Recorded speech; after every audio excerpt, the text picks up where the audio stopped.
everyone, it's Orion aka Yuno aka the Firefist guy, and today we have a deck profile for Hunters. This is more of a format library thing than something that people play in the hard format server. So yeah, but still, Poison did get third place with it at Exit on Elimination, but we will not be profiling his build today because one is kinda weird, two it's kinda jank, kinda. Three, I don't have the cards. More importantly, so yeah. This list is pretty much just taking in stats from format library and making what I think is about the best standard Hunder list that you can play, in my opinion. So yeah, let's just get into it. This deck is pretty budget, honestly, especially thanks to what Giraffes reprint. So yeah, just something to consider. But starting off with 3 copies of Mahunder and 3 copies of Pahunder. It's kind of funny how Mahunder has more attacks. Anyway, basically these guys are kind of like, Constellar Pollux or Evils from Chaos. I hope I'm not weak. Castor, sorry, Castor. They let you normal summon again, and I think they can be stopped by Fiendish and stuff because I think they're activated effects.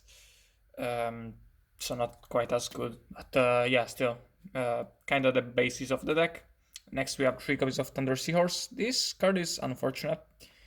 For one thing, it's 1600 attack, which means you cannot get it back with recycling batteries, and more importantly, it restricts you from special summoning during that turn, which is bad considering this is a special summon deck. But at the same time, it is still a +1. So we kinda have to play it, especially since we don't have Brohander yet here. Speaking of Brohander, there's 2 copies of Seashunder. Yeah, definitely weaker than Brohander. Basically just a weak recycling monster. Just normal summoning, banish a Light Thunder from grave and add it back during the end phase. Still kind of necessary here. As an end of your Hunder chains. And to round off our Thunder monster lineup, we are running 2 copies of Fat Giraffe.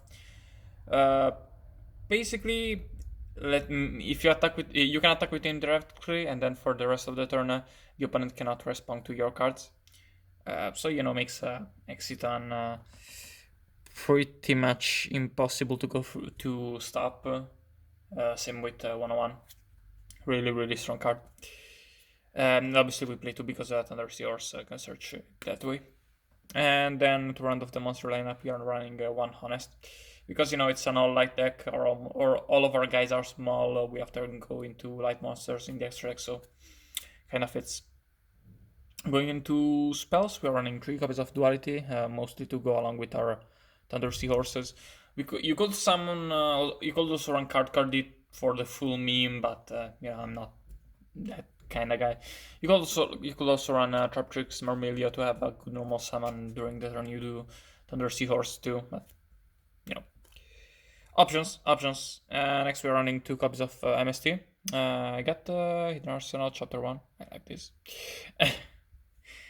2 copies of Forbidden Lands, just anti-backrow stuff. And then we're running 3 copies of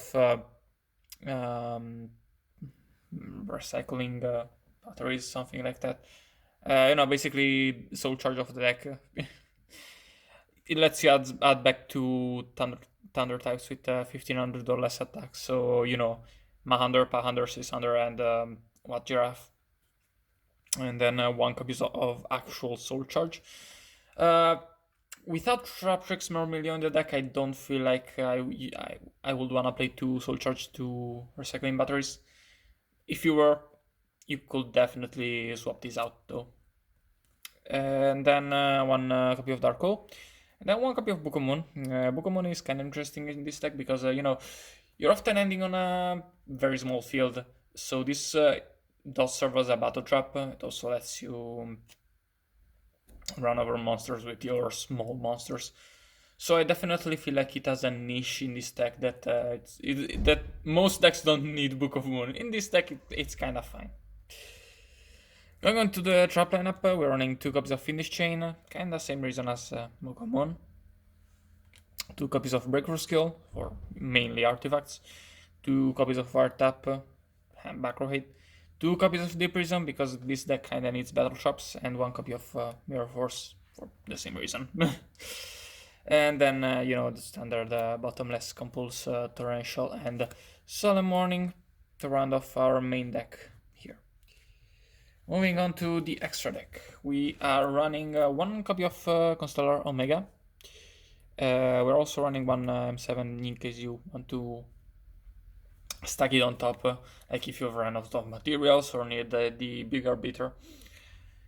Can come up, but Omega is really strong card in the deck.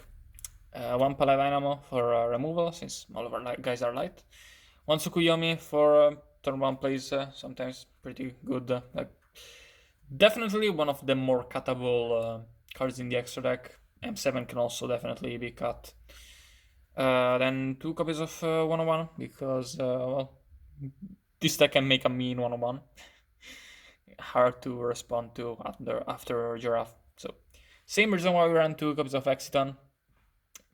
Honestly, even more of a...